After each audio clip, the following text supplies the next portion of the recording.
안녕하십니까. PS랩의 송인식입니다. 문제 해결 방법론 중 DFSST 제1강 DMAIC와 DMADV의 비교에 대해서 알아보겠습니다. 네, 엄밀히 얘기하면 DFSST, 즉 연구개발 방법론은 문제 해결이라기보다는 이제 문제 회피 방법론에 가깝습니다. Problem Avoiding Methodology죠. 자, 이 부분에 대해서는 비교 단계에서 한 번 더 언급이 있을 예정입니다. 본론으로 들어가기 앞서서요. 우선 그 DFST 과정이 어떻게 이루어지는지 좀 간단히 알아보면요. 대상은 당연히 연구과제를 수행하는 R&D 부서 연구원이 되겠죠. 또는 공정기술 담당자 중에서 컨셉 설계를 하는 엔지니어. 여기서 컨셉 설계라고 하는 것은 제품이나 또는 설비의 기능, 또 재료, 구조 등을 변경시키는 활동이죠. 본 과정의 특징은 로드맵의 이제 명료한 흐름을 제시한다는 거예요. 이것은 좀 중요한데요. 기존의 DFS 과정이 컨셉 설계에는 상위 수준 설계, 또 상세 설계 뭐 이런 것들에 대한 연결고리가 좀 불명한 경우가 많아요. 그런데 50개의 세부 로드맵으로 활동을 좀 구분을 하고 각각의 세부 로드맵의 아웃풋이 다음 세부 로드맵의 인풋으로 어떻게 연결되는지 이런 것을 좀 명료하게 설명을 하고 있습니다. 따라서 연구개발 부문에 이제 일하는 방법, 뭐 이것을 우리가 학습 과정 중에 좀 명확하게 읽혀질 수 있다. 이것이 하나의 특징이 될 수 있고요. 또 하나는 이제 진행형 브레인스토밍을 채택하고 있다는 거죠.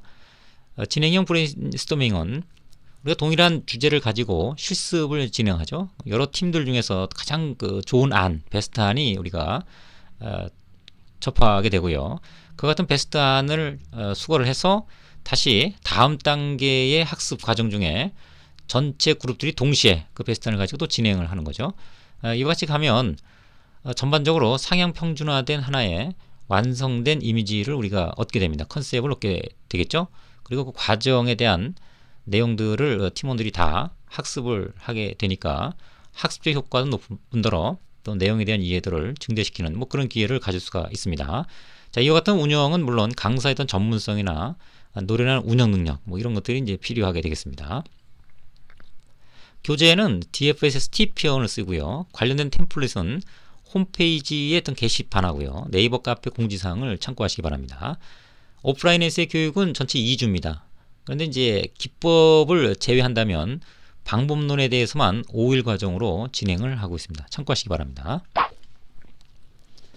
자, DFSST 과정은요.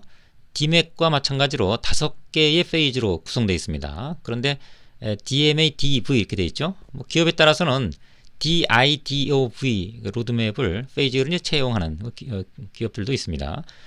우선 그 DIDOV는 특허로 등록되어 있죠. GE에서 이제 CRD 연구 그룹입니다. 연구소에서 개발한 그런 방식입니다. 또 GE에서 쓰이는 신제품 개발 프로세스가 NPI죠. New Product Introduction. 근데 그것은 이제 그 마케팅 영역부터 굉장히 규모가 커요. 그래서 거기에 빗대서 만들어졌다고 볼 수 있기 때문에 DIDOV의 그 define 단계부터 굉장히 좀 규모 있게 진행하는 특징이 있습니다. 근데 국내에서는 DMADV와 DIDOV는 흐름상 큰 차이가 없다. 뭐 이렇게 보시면 될 것 같아요.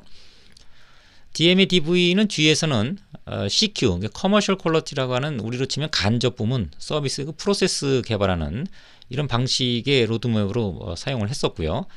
또 엔진 같은 그 단독 제품을 개발할 때도 사용을 했습니다. 조금 전에 말씀드린 바와 같이 국내에서는 DMADV와 DIDOV는 뭐 큰 차이가 없다는 점 알아둘 필요가 있고요.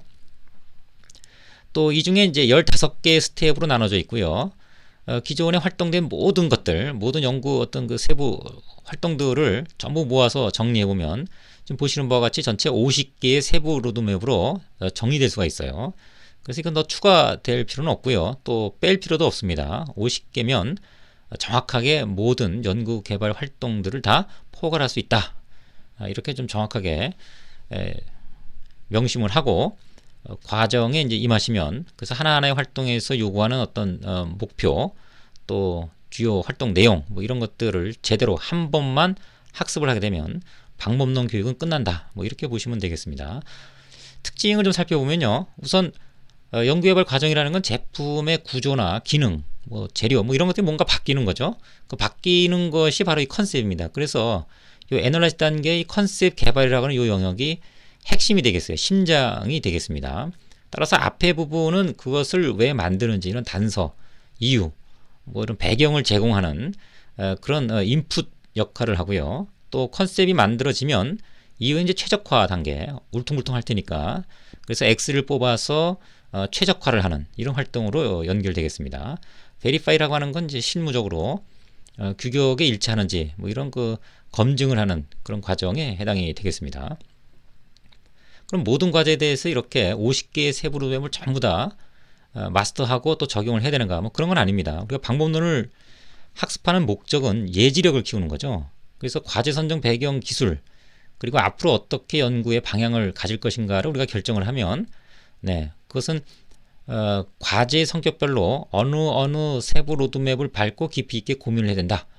그리고 깊이 있게 고민하지 않을 그런 세부 로드맵들은 기존에 우리가 인프라로 갖고 있거나 충분하게 그것을 할 필요가 없다고 판단되는 이유가 있을 때 해당이 되겠죠. 따라서 과제의 성격별로 중요한 로드맵이 어떤 거다라는 것을 사전에 인지해내는 능력, 이것을 우리가 예지력이라고 볼 수 있겠어요.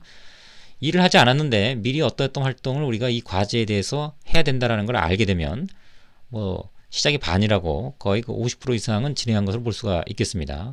그런 의미에서 이런 건 방법론 학습이 우리가 일을 할 때 상당한 어떤 효율을 또 효과를 꾀해줄 수 있다는 것은 뭐 확실하다고 볼 수 있겠습니다. 로드맵에 대해서는 단계별로 또 상세하게 설명이 있을 예정입니다. 자, 목차입니다. 목차는 기본적으로 로드맵에 대한 고찰은 우리 인터넷 강의의 DMAC, DMAIC에서 제1강 도입 단계에서 설명을 잘 하고 있습니다. 또 DFS의 특징이 차별된 특징이 있다 그러면 우리 교재를 참고하시면 되겠습니다. 대부분 내용이 유사합니다. 그래서 생략을 하고요. 본체 1강에서는 바로 이 로드맵 DMADV2에서 로드맵의 그 가장 보편적인 거죠. DMAC과 이제 비교를 페이지별로 하는 것으로 시작을 하고 있습니다. 나머지는 이제 DMA, DV 단계별로 특징과 내용에 대해서 알아볼 예정입니다. 자, 먼저 DMAC과 DMADV 로드맵의 비교인데요. 가장 큰 차이가 있다 그러면 바로 그 DMAIC, DMAC 같은 경우는 기존의 프로세스가 있는 상태죠. 그래서 안 좋은 어떤 징후가 나타나요. 그것을 이제 잡아내면 그걸 Y라고 하죠. 그것이 얼마큼 일어나는지를 파악하면 이제 현 수준이 됩니다. 그러면 그것이 우리가 받아들일 수 없는 수준이다 그러면 어디에서 그 받아들일 수 없는 갭을 유발시키는지, 즉 X를 찾는 과정으로 넘어가죠. 그런데 DM의 DV 같은 경우, TFS 같은 경우는 현재 운영하는 대상이 없죠. 아직 안 만들어진 거니까. 그러니까 그 X를 찾기 전에 요 사이에서 컨셉, 제품의 이미지를 만들어줘야 다음에 X를 최적화하는 이런 구조로 이루어져 있어요. 그러니까 고객 정의부터 요 Y 파악하는 이런 단계가 바로 현 수준 평가와 X를 찾는 요 사이에 들어가 줘야 되는 거죠. 그것이 끝나면 제품의 컨셉이라고 하는 것이 완성이 되면서 X를 찾는 쪽으로 넘어가는 그런 구조를 갖고 있습니다. 그래서 컨셉 디자인이라는 영역이 DMAC 같은 경우는 어떤 그 사이에 요 사이에 뭐 존재한다. 그리고 나머지의 대부분의 흐름은 동일하다. 이렇게 볼 수가 있겠습니다.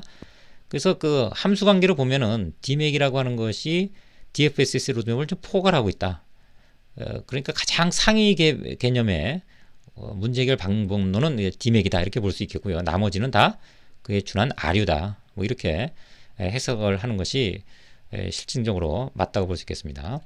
또 우리 여기 이제 verify라는 단계가 있죠. 이것은 verify와 validate 두 개의 차이점이 있어요. verify 같은 경우는 품질 관리 프로세스를 얘기를 해요. 규격과 맞냐 안 맞냐, 우리가 만들어 놓은 것이 요구된 어떤 규격을 만족시키는지 안 만족시키는지를 이제 파악하는 개념이고요. validate 같은 경우는 품질 보증 프로세스입니다. 그래서 요구되는 그런 사안들을 잘 이것이 나타내고 있는지를 파악을 하는 거죠. 뭐 DIDOV 같은 경우는 바로 validate의 개념이고요. DMADV의 V는 verify로 이렇게 좀 표현하는 것도 두 간에 약간의 의미상의 차이가 있다는 점 알아두시기 바랍니다. 자, 조금 더 구체적으로 가면요. 매저 단계에서 이제 특징이 나타나는데 현 수준을 평가를 하죠. 징후가 안 좋은 것을 Y로 정하면 현 수준을 평가하는데 우리가 보통 이제 Y를 정할 때 Y와 이제 CTQ라고 하는 것은 서로 성격이 약간 다르면서 연결이 돼야 됩니다. CTQ는 이제 고객에 매달린 특징이고 Y는 이제 과제에 매달린 특징이죠. 둘 간에 물론 연결고리가 있어야 되죠. 그런데 대부분의 이제 CTQ는 프로세스가 운영되는 상태에서는 다 알고 있어요. 또 그것들이 또 Y와 직접적인 관계가 있다는 것도 쉽게 파악이 됩니다. 그래서 CTQ 선정은 아주 간략하게 이렇게 파악이 됩니다. 그리고 그것을 통해서 이제 Y로 결정이 되면 어떻게 그 수치를 측정할 것인지 또 규격은 뭔지 그것을 이제 파악을 한 다음에 데이터를 수집해서 현 수준을 이제 평가를 하는 이런 구조를 갖고 있는데 앞서 말씀드린 바와 같이 DMA DV는 제품이 없는 거죠. 대상이 없죠. 그러니까 대상을 찾아주는 과정이 먼저 선행이 됩니다. 뭐 그러려니까 대상을 우리가 고객, 물건을 사줄 고객들이 어떤 걸 원하는지 또 파악이 돼야 그 대상을 우리가 만들 수 있게 되는 거죠. 컨셉 디자인이 가능한 거죠. 그래서 고객이 먼저 뭘 원하는지를 찾는 과정이 조금 무겁게 앞에 위치하게 되겠습니다. 그래서 이와 같은 좀 무거운 전개에 적합한 툴을 우리가 쓰죠. QFD라고. 그래서 고객 정의부터 해서 CTQ 선정하는 데까지 핵심적인 특성이 뭔지 제품 관점에서 이것은 이제 도출하는 과정이 선행이 됩니다. 이것이 DMAC 같은 경우는 이제 간단하게 언급되는 짧은 활동으로 설명되는 이런 그 CTQ 선정과 이제 대응이 되겠죠. 이것이 끝나면 이제 Y라고 하는 그 수치들을 이제 어떻게 결정할지 또 규격은 뭔지 이런 것들이 이제 결정이 돼야 되죠. 그런 과정이 바로 이 운영적 정의와 성과 표준 데이터 수집 계획에 준한 활동이 되겠고요. 그것을 통해서 이제 현 수준을 측정하는 이런 단계가 이어집니다. 그 현 수준은 DMAC 같은 경우는 이런 과정으로 이어지겠죠. 이런 거 세부적인 활동들은 이 안에 포함이 됐다고 볼 수가 있겠습니다. 따라서 잠재 원인 변수 발굴이라고 하는 부분, 이것은 현재는 제품이 아직 완전히 컨셉 디자인이 안 됐기 때문에 이 상태에서 이제 대기 상태에 있다 이렇게 보시면 되겠어요. 그러면 요 다음 단계는 뭐가 되겠습니까? 애널라이즈 단계에서 이제 컨셉 디자인이 일어나는 거죠. 그 컨셉 디자인이 끝나야 바로 요 잠재 원인 변수 바로 직전 단계에 해당이 된다고 볼 수 있겠습니다. 자, 내용을 보시면 현수준 평가와 잠재 원인 변수 발굴 그 사이에 컨셉 디자인이 이제 일어나는 거죠. 그래서 앞서 우리가 언급했던 그 매저 단계에서의 아웃풋을 가지고 컨셉 아이디어를 도출해서 제품의 이미지를 만드는 이런 과정이 형성이 되고요. 이것이 되면 이제 X들, 소위 이제 설계 요소 X들, 최적화 대상들이 이제 발굴이 됩니다. 이것은 이제 잠재 원인 변수 발굴에 이제 이 시점에서 이제 대응이 되는 이런 내용을 여러분이 볼 수가 있고요. 자, 그 다음은 순서대로 가는 거죠. 그 X들이 정말 중요한 그런 X들이냐, 그 바이탈 퓨냐, 뭐 이런 개념이죠. 우리 그 DMAC 같은 경우는 가설 검증이라는 개념으로 X와 Y를 빗대서 중요한 X를 찾는 이런 검정 과정이 포함이 되어 있고요. 동일하게 그런 설계 요소가 실질적으로 우리가 제품을 완성을 할 때 중요한 X라고 볼 수 있느냐라고 하는 분석 단계가 포함이 됩니다. 이것이 끝나면 1차적으로 최적화 과정이 일어나요. 임프루브 일어납니다. 아직 그 애널라이즈 단계는 임프루브가 안 들어갔죠. 여기서 애널라이즈 단계에서는 임프루브가 1차적으로 들어가요. 다구치 메소드, 다구치 실험에서는 다구치 방법이죠. 네, 실험 설계죠. 거기에서는 이걸 이제 파라미터 디자인으로 그렇게 언급하고 있습니다. 자, 이와 같이 이제 애널라이즈 단계에서 1차 최적화가 이루어지는데 이걸 상위 수준 설계라고 그래요. 그 다음에 디자인 단계에 들어가면서 조금 더 그 핵심 설계 요소들을 다시 보완하는 이런 활동이 이어지면서 2차 최적화로 연결이 됩니다. 다구치 메소드에서는 이걸 이제 톨러런스 디자인, 공차 설계라고 합니다. 그래서 X들의 최적 값을 찾아내고 그 X들의 어떤 공차, 플러스 마이너스 값들이 얼마큼 되는지 그것들을 다시 찾아준다면 2차 최적화에 해당되고요. 그 외에 1차 최적화와 2차 최적화가 과제 유형별로 조금 불명한 어떤 그 경우도 물론 있습니다.